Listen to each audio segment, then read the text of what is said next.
Thank you, Dick. Thank you, Ann. Thank you, Northern California chapter of the ABAA and the book club for jointly sponsoring this evening. And thank you, a great crowd here. I think we have a few repeats from a year ago, so I'm very pleased to see you also.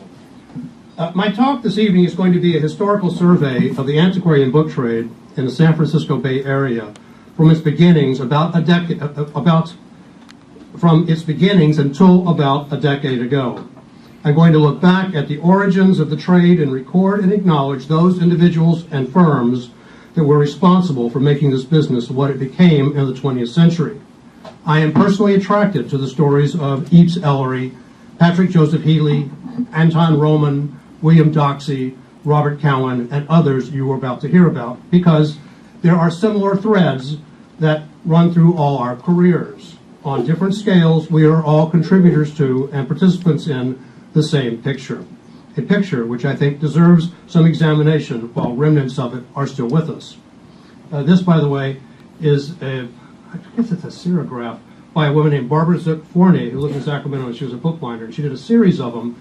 A is for antiquarian bookseller, B was for bookbinder. I don't know what she did at C and D. But C is collector. C is collector. There you go. My narrative is chronological, and as we move forward in time, invariably there will be overlapping stories which I will try to clearly sort out. This is a selective survey touching on all the principal participants as well as many interesting minor ones. And while everyone mentioned in this talk was not solely an antiquarian bookseller or a second-hand bookseller, they were included because they played a role in the life of antiquarian bookselling in general in the Bay Area. I will not be discussing current booksellers unless the original proprietors of their firms are deceased. At the conclusion, I'll show a list of the numerous sources I've drawn from, and I will mention a few as I go along, but first I would like to thank the following. Bruce Shire for the unfettered access he gave me to his wonderful collection of bookseller ephemera. Mary Morganti and her staff, the California Historical Society, they were immensely helpful in steering me through and helping me to use the Kimball collections. To Andrea Grimes, the special collections of the San Francisco Public Library. The many images you are about to see come from the above collections, and without their help, I could not have put this talk together. In the interest of time, please hold your comments and questions until the end of the talk. So, let us look back at the beginnings of the antiquarian book trade in San Francisco. The book trade in California has its origins in the Spanish and Mexican eras, but during those formative years, it was irregular at best and mostly controlled by the Catholic Church. In the 1840s, as Americans migrated from the East, books were being offered for sale at general merchants like Thomas O. Larkin's store. But it was not until the gold rush that the book trade, as we think of it today, began to take shape, and like the gold rush, it took shape in a hurry. We begin with John Hamilton Still, who holds the title of San Francisco's first bookseller. As a 21-year-old, Still moved to San Francisco from the West Indies in 1849, and shortly after opened a bookstore on Pike Street and slightly later on Portsmouth Square. Still went through numerous partners, locations, financial fortunes and misfortunes, and a few fires, which were not uncommon in San Francisco during that era. At one time, he set up a branch in Sacramento. He published the magazine, the Illustrated California Carpetbag. And while he did not call himself an antiquarian bookseller, Still is known to have dealt in all kinds of new and second-hand books.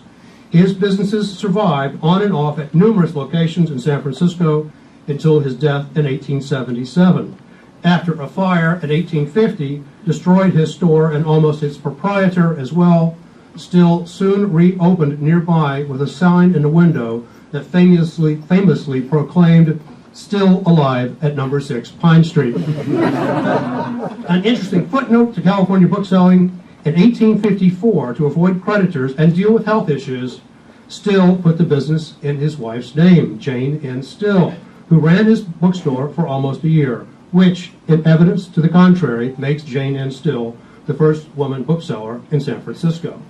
Now here's some of his book tickets. See, here he is in business with Burgess and Gilbert. You see J.H. Still on the right, but then Burgess and Gilbert. These are book tickets in the back of his books. He once called himself the New York Bookstore when he was on Montgomery Street. And here's a plaque on Portsmouth Square, which I'm happy to say is still there. Site of San Francisco's first bookstore, John Hamilton Still. The first San Francisco bookseller to call himself an antiquarian bookseller and who dealt solely in secondhand books and rare books was Eepes Ellery. Eepes Ellery was born in Gloucester, Maine, and was born in Gloucester, Maine, and in 1830, and moved to San Francisco in 1853. Within a year, he had a financial partner, Augustus Doyle, and in January 1854, they opened Eepes Ellery Antiquarian Bookstore at 104 Sampson Street. Within a few years, Eepes Ellery's establishment was well known for its stock of second-hand books. Eepes Ellery acquired his inventory by both purchase, mainly from distributors on the East Coast, and over-the-counter trade. And on occasion, he bought out the inventory of competitors. He once purchased the entire stock of Valentine and Company, dealers in spiritual books, and quickly announced that Eepes Ellery was the leading dealer in San Francisco in spiritual books. But Eepes Ellery did not last. In late 1863, he sold off his inventory, closed the store, and went into real estate, never to return to bookselling, though he did remain in San Francisco, where he died in 1894. Now, Eepes Ellery was clearly a guy of style. This is a woodcut from his billhead. Here's his book ticket, which of course is very small. It's not even an inch across. Here's another one of his billheads. Eepes Ellery is recorded as having said that he got out of the book business because antiquarian books were becoming too difficult to find and rents were getting too high. We heard that, right? But I detect that Ellery was a cultured gentleman, and probably the truth was closer to the fact that he was just too nice to survive in the cutthroat environment of San Francisco's early book trade. There is no evidence that Eepes Ellery issued a catalog of antiquarian books. The distinction for issuing the first antiquarian bookseller's catalog by a California bookseller that we know of goes to Anton Roman.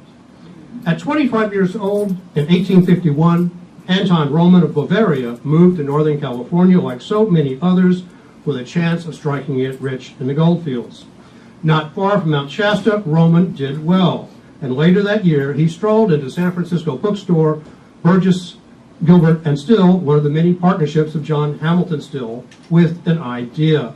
Roman offered to trade 100 ounces of gold dust for a sizable collection of books, an offer the booksellers readily agreed to, and would today also. And that became the beginning inventory of A. Roman and Company. Roman set up business first in Shasta, and in 1857 he moved his bookstore back to San Francisco to Montgomery Street, where he specialized in new, used, and rare books of all kinds. And as well, he became an important publisher. In 1860, Roman issued the first recorded catalog, his first recorded catalog, entitled Catalog of Books Comprising Useful and Valuable Works of Every Class of Literature. It was a short title list of about 2,000 books from his stock. A year later, Roman issued another, more elaborate catalog, which is undoubtedly the first recorded antiquarian bookseller's catalog issued in California. Catalog Raisonné, a general and classified list of the most important books in nearly every department of literature and science published in the United States and England, with a bibliographical introduction. The introduction itself stands as the first full account of bibliography to appear in San Francisco, though it was highly derivative of English models. The Catalog Raisonné was 259 pages, printed in double columns, and it listed 10,000 books that Roman either had in stock or could order. On the title page is the device and motto, which you'll see right in the middle, Book Openeth Book, which is from the title page of Thomas Brognall Dibdin's The Library of Companion. As noted, and here's another one of Roman's lists, a monthly list. As noted, Roman was also a prominent publisher. Indeed, he was the first commercially successful bookseller publisher in California, and as well, he was the first to reach the national stage. Under the imprint A. Roman and Company, he published the works of many early California poets in handsome editions. Roman published important works of Western Americana, including Hittel's Resources of California. And with Bret Harte and others in 1868, he founded the Overland Monthly, the first nationally influential Western literary periodical. Roman was responsible for inaugurating the tradition in California of the publisher-bookseller, a tradition that would continue for almost 150 years. Here's a Roman's bill head selling, all these are Victorian novels he sold to someone up in Nevada. Now this is a very interesting book which Roman didn't publish, called Bibliographa Californica by Alexander S. Taylor, and Kevin could tell us a lot more about that because he's got a chapter of it on his book, in his book published by the book club. Fascinating book that Roman was going to publish. He only did the prospectus, which is very rare. But it shows what an interesting person Roman was as a publisher. Charles Warren Stoddard's first book, Poems, published in 1867, quite a handsome production.